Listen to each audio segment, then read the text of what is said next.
पैसा जमा होता वो जमा होता 3 लाख रुपया, आपको मिलता 6,60,012 रुपया। हेलो एवरीवन, आपका एक बार फिर से वेलकम करते हैं आज के हमारे इस फ्रेश वीडियो पे। तो आज इस वीडियो के अंदर मैं आपके साथ डिस्कस करूंगा quant mid cap fund diet growth के बारे में। इसमें मैं आपसे डिस्कस करूंगा कि ये जो quant mid cap fund diet growth है, इसने पिछले 1 महीने, 6 महीने, 1 साल, 3 साल, 5 साल या फिर एनुअल रिटर्न क्या दिया है, आज के डेट में इसका एक एनएवी का प्राइस क्या है, ये कितने स्टार रेटिंग म्यूचुअल फंड है, इसमें मिनिमम एसआईपी अमाउंट आप क्या लगा सकते हैं और इसका फंड साइज क्या है। साथ ही साथ मैं आपसे डिस्कस करूंगा कि इसके अंदर कौन कौन सा स्टॉक लिस्टेड है और अगर आप इस म्यूचुअल फंड के अंदर कुछ इन्वेस्टमेंट क्या होता है तो पिछले 1 साल, 3 साल, 5 साल के अंदर आपको क्या रिटर्न देखने को मिलता है। तो बात करते हैं इसका पिछले 1 महीने के रिटर्न के ऊपर में।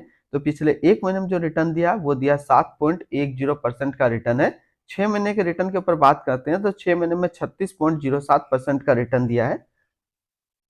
बात करें हम लोग 1 साल के रिटर्न के ऊपर में, तो 1 साल में जो रिटर्न दिया है वो 65.42% का रिटर्न है।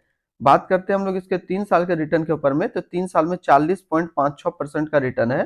5 साल के रिटर्न के ऊपर देखते हैं तो 5 साल में 34.15% का रिटर्न है। और अगर एनुअल रिटर्न की हम लोग बात करते हैं तो इसका एनुअल रिटर्न है 19.93% का। ये तो अभी हम लोगों ने सबसे पहले देखा इसका रिटर्न। अब हम लोग एनएबी देखते हैं तो आज के डेट में इसका एक एनएबी का प्राइस है 231 रुपया 88 पैसा। रेटिंग की बात करते हैं तो यह 5 स्टार रेटिंग म्यूचुअल फंड है। इसमें मिनिमम एसआईपी अमाउंट आप 1,000 रुपया लगा सकते हैं। इसका जो फंड साइज है वो है 4857 करोड़ का। अब बात करते हैं यदि आप इस म्यूचुअल फंड के अंदर 5,000 रुपया पर मंथ जमा किए होते तो 1 साल में जो आपका पैसा जमा होता वो जमा होता 60,000 रुपया, आपको मिलता 70,650 रुपया।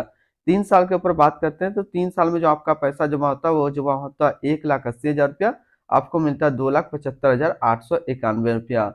5 साल की बात कर लेते हैं तो 5 साल में जो आपका पैसा जमा होता है वो जमा होता 3 लाख रुपया, आपको मिलता 6,60,012 रुपया। अब हम लोग बात करें यदि आप इस म्यूचुअल फंड में एक बार में 1 लाख रुपया डाले होते तो आपका 1 साल में आपका 1 लाख रुपया 1,65,420 रुपया होता। 3 साल में आपका 1 लाख रुपया 2,77,706 रुपया होता और 5 साल में आपका 1 लाख रुपया 4,34,464 रुपया होता। अब हम लोग होल्डिंग देखते हैं तो इसके अंदर जो टोटल स्टॉक लिस्टेड है वो टोटल 41 स्टॉक लिस्टेड है। अगर हम इसमें टॉप 10 की बात करते हैं तो टॉप 10 में पहला नाम आता है रिलायंस इंडस्ट्रियल लिमिटेड जो कि एनर्जी के क्षेत्र पे है, अरविंदो फार्मा लिमिटेड जो कि हेल्थ केयर के क्षेत्र पे है, लिंडे इंडिया लिमिटेड जो कि केमिकल्स के क्षेत्र में है, एनएमडीसी लिमिटेड जो कि मेटल एंड माइनिंग के क्षेत्र पे है, पंजाब नेशनल बैंक जो कि फाइनेंशियल क्षेत्र पे है, भारत हैवी इलेक्ट्रिकल्स लिमिटेड जो कि कैपिटल गुड्स के अंदर है, पूनावाला फिनकॉर्प लिमिटेड जो कि फाइनेंशियल क्षेत्र पे है, अडानी पावर लिमिटेड जो कि एनर्जी के क्षेत्र पे है, लुपिन लिमिटेड जो कि हेल्थ केयर के क्षेत्र पे है, टोरेंट पावर लिमिटेड जो कि एनर्जी के क्षेत्र में है। इसकी हम लोग होल्डिंग एनालिसिस को देखते हैं तो इक्विटी पे है 97.3, डेबिट पे है 3.8 और कैश पे है -1.1%।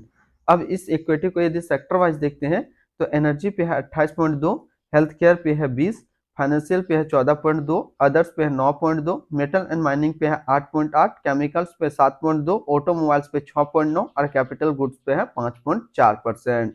इसकी एडवांस रेशियो को समझते हैं तो इसका पी रेशियो है 21.01 और पीबी रेशियो है 2.71। इसके अंदर यदि आप मिनिमम लमसम करते हैं तो मिनिमम लमसम आप 5,000 का कर सकते हैं और मिनिमम एसआईपी 1,000 का कर सकते हैं। इसके रिटर्न एंड रैंकिंग के ऊपर बात करते हैं तो 1 साल का जो फंड रिटर्न है वो 65.4 है, 3 साल में 40.6 है, 5 साल में 34.1 है और एनुअल 19.9 का है। वहीं पे इस कैटेगरी का जो एवरेज रिटर्न रहता है 1 साल में 53.1 का रहता है, 3 साल में 25.3 रहता है और 5 साल में 23.7 रहता है। तो यहाँ से ये चीज क्लियर हो रहा है क्या हमें इस म्यूचुअल फंड में इन्वेस्टमेंट करना चाहिए या फिर नहीं करना चाहिए। तो बेसिकली यदि आप इस तरीके का कैटेगरी के अंदर इन्वेस्टमेंट करना चाहते हैं क्वांट मिड कैप कंपनी के अंदर तो बिल्कुल सही है, क्योंकि ये जो म्यूचुअल फंड है ये अपना कैटेगरी का एवरेज से ज्यादा रिटर्न आपको निकाल कर के दे रहा है। चाहे फिर 1 साल की बात करते हैं, चाहे 3 साल की हम लोग बात करते हैं, चाहे 5 साल की बात करते हैं, ये म्यूचुअल फंड हमेशा अपने कैटेगरी से भी ज्यादा रिटर्न आपको निकाल करके दे रहा है। इसलिए रिटर्न रैंक की कैटेगरी पे देखें तो 1 साल में 4 नंबर पे रैंक करता है, 3 साल में 1 नंबर पे रैंक करता है और 5 साल में भी ये 1 नंबर पे रैंक करता है। अब इसके आसपास यदि सिमिलर फंड्स देखें तो इसके आसपास जो सिमिलर फंड्स है वो है quant mid cap fund diet growth, Motilal Oswal mid cap fund direct growth, HDFC mid cap objective direct plan growth, Nippon India growth fund direct growth, SBI magnum mid cap direct plan growth. तो इसके आसपास इतने सारे इसके similar funds हैं। इसकी expense ratio की बात करते हैं तो इसका एक्सपेंस रेशियो है 0.71% का।